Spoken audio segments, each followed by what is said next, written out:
Assalamualaikum warahmatullahi wabarakatuh. Alhamdulillahilladzi 'allama bil qalam wa 'allamal insana ma lam ya'lam. Asyhadu an la ilaha illallah wahdahu la syarikalah wa asyhadu anna Muhammadan abduhu wa rasuluhu la nabiyya ba'dah. Allahumma shalli wa sallim wa barik ala sayyidina Muhammad wa ala alihi wa ashabihi ajma'in. Saudaraku kaum muslimin, shaimin dan shaimat di mana saja berada, semoga kita senantiasa dirahmati dan diberkahi oleh Allah Subhanahu wa taala. Alhamdulillah, sebagai seorang mukmin pastilah kita sangat berbahagia kita bisa menyambut dan memasuki bulan suci Ramadan, Sayyidus Suhur, penghulu dari sekalian bulan. Tentu sebuah nikmat anugerah dari Allah Subhanahu wa taala yang pantas dan patut kita syukuri. Saudaraku yang dimuliakan Allah, insyaallah dalam bulan ini saya akan coba untuk menguraikan atau kita saling berbagi apa yang saya tulis dalam satu buku yang berjudul Ramadan Madrasah Taqwa yang baru diterbitkan di tahun 2024 ini. Dalam buku ini ada lebih 30 tulisan atau judul yang pernah dimuat di media cetak dan kita susun, kemudian masih aktual, mudah-mudahan bisa kita ambil hikmah untuk kita pelajari dan kita amalkan dalam kehidupan sehari-hari. Tulisan pertama berjudul Marhaban ya Ramadan. Saudaraku yang dimuliakan Allah, setiap kita pasti merasakan kebahagiaan seperti yang sampaikan tadi ketika kita menyambut kedatangan Ramadan. Bahkan 2 bulan sebelumnya Rasulullah SAW juga menuntun kita untuk berdoa, Allahumma barik lana fi Rajab wa Sa'ban wa ballighna Ramadan. Ya Allah, berkahilah kami di bulan Rajab dan Sa'ban ini dan sampaikanlah kami ke bulan Ramadan. Kemudian di setiap Ramadan datang kita pun mengucapkan marhaban ya Ramadan. Selamat datang bulan Ramadan. Kata marhaban berasal dari kata rahbun yang bermakna wasi', luas. Ramadan laksana tamu, di mana kita mengatakan marhaban ya Ramadan. Selamat datang bulan Ramadan yang penuh berkah. Kami menyambutmu dengan keluasan dan kelapangan hati, memberikan keluasan yang luar biasa kepada engkau ya Ramadan. Maka kami akan memaksimalkan, berupaya untuk beribadah sesuai dengan apa-apa yang dikehendaki Allah yang sepatutnya, yang seharusnya kami lakukan di bulan suci Ramadan ini. Ramadan juga bermakna membakar, ya, karena memang dalam tradisi Arab ketika puasa diturunkan, bulan itu bulan ke-9 di tahun Hijriah ini sangat panas membakar. Maka rasa seperti membakar rasanya, sangat terik. Maka Ramadan juga mengandung makna membakar. Ya. Dan secara filosofis Ramadan memang hadir kepada orang-orang beriman untuk membakar dosa-dosanya. Sehingga di sepanjang Ramadan ini kita juga sebaiknya berdoa kepada Allah, Allahumma inni ka'afun karim tuhibbul afwa fa'fu anni ya karim. Allahumma inni ka'afun tuhibbul afwa fa'fu anni. Ya Allah, engkau lah yang maha pemaaf, ya, menyenangi hal-hal yang memaafkan, maka maafkanlah kami, ampunilah kami, cabutlah segala kesalahan dan kekhilafan yang pernah kami lakukan.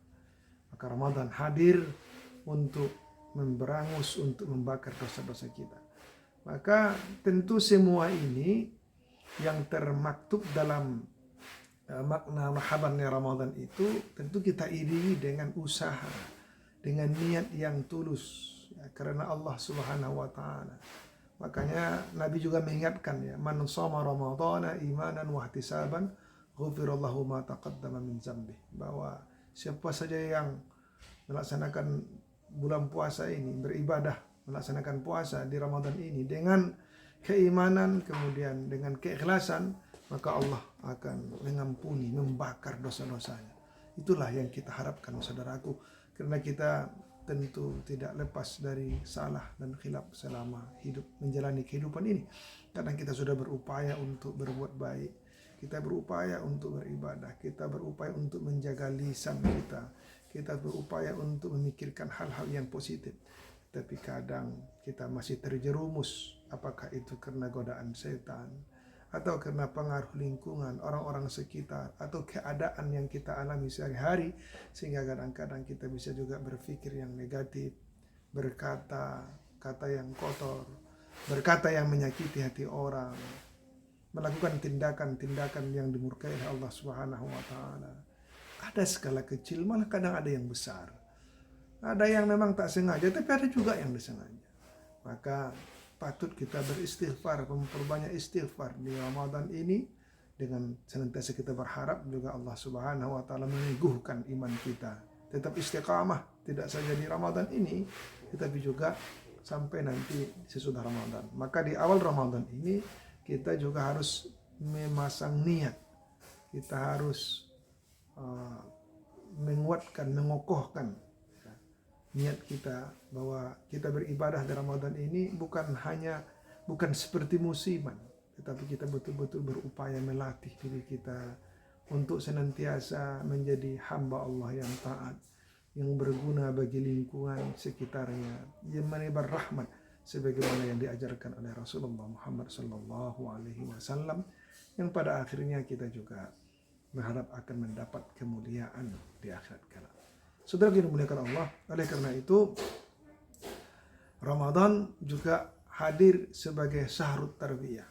Ya, maka di buku ini disebutkan Ramadan itu laksana madrasah takwa. Ya ayyuhalladzina amanu kutiba alaikumusiyam kama kutiba alal ladzina min qablikum la'allakum tattaqun. Maka Ramadan hadir juga disebut dengan syahrut tarbiyah, bulan pendidikan.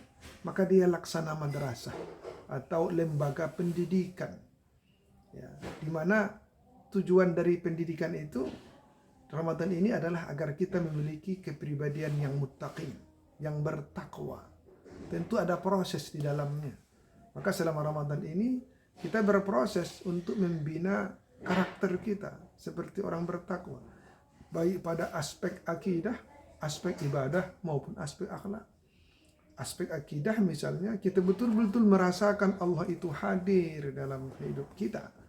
Bisa saja kita sebenarnya membatalkan puasa kita tanpa orang tahu, tetapi kita tak lakukan itu karena kita yakin Allah Subhanahu wa taala melihat kita, menyaksikan kita, mengawasi kita.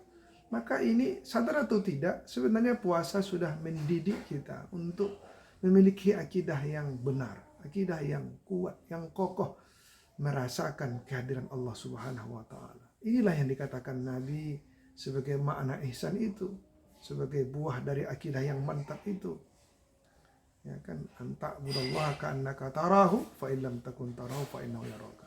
Kau sembah Allah, kau rasakanlah engkau melihat Allah. Tapi kalau kau tak sanggup, pastikan bahwa Allah itu senantiasa melihat. Jadi kalau sudah ini yang terbentuk, luar biasa. Kita ada celah bagi kita untuk bermaksiat. Yang kedua, Ramadan mendidik kita untuk beribadah kepada Allah Subhanahu wa taala.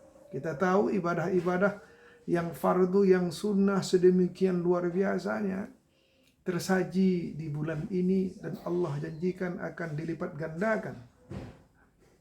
Dan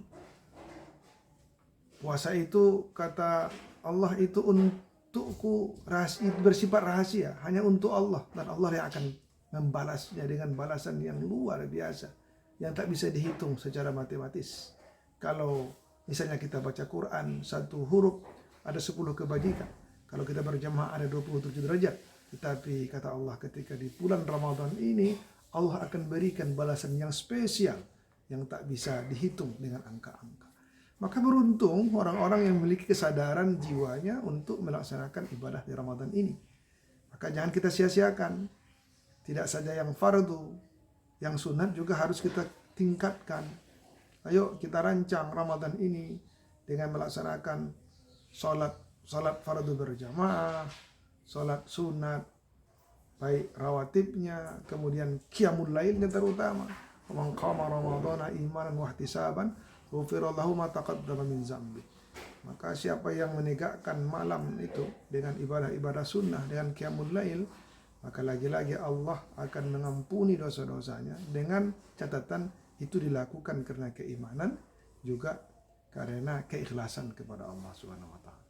Jangan lupa kita juga banyak tilawah, banyak sedekah, banyak berzikir, tentu beristighfar dan memohon doa kepada Allah agar kita tetap istiqamah dalam ibadah ini, agar kita tetap istiqamah dalam keimanan hingga akhir hayat kita, dan juga anak keturunan kita, keluarga kita juga tetap dalam keimanan.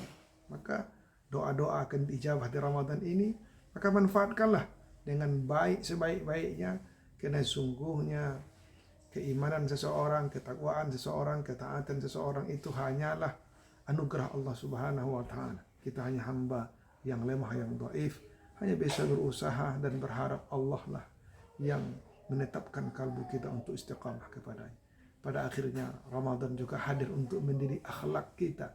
Kalau sudah akidah kita kuat, ibadah kita benar, taat patuh pada Allah, niscaya akhlak yang kita tampilkan juga insya Allah akan mulia, akan agung. Maka akhlak itu sejatinya merujuk kepada Al-Quranul Karim, sebagaimana Rasulullah SAW dipuji oleh Allah, wa innaka la'ala khuluqin azim, sungguh agung benar akhlakmu ya Muhammad SAW. Dan ketika ditanya Aisyah, kenapa? Bagaimana betul akhlak Nabi itu? Wa kana khuluquhul Quran. Akhlak Nabi itu adalah Al-Quran. Ramadan ini mendidik kita untuk banyak tilawah, kemudian juga kita berbagi, berempati, merasakan kesusahan, kelaparan orang-orang yang tak punya. Lalu kemudian kita nanti di akhir Ramadan kita akan menunaikan zakat fitrah. Ini mendidik kita untuk berempati, untuk memiliki solidaritas. Tak bisa kita taat hanya pribadi saja, tetapi kita juga harus berdampak ketaatan itu pada orang lain. Orang lain merasakan keamanan, orang lain merasakan keselamatan, kebahagiaan sebagai sesama hamba Allah Subhanahu wa taala. Semoga Allah Subhanahu wa taala mengabulkan doa-doa terbaik kita, dan insya Allah besok kita akan lanjutkan isi dari buku ini, yaitu merancang kurikulum Ramadan. Banyak maaf, billahi taufiq wal hidayah. Wassalamualaikum warahmatullahi wabarakatuh.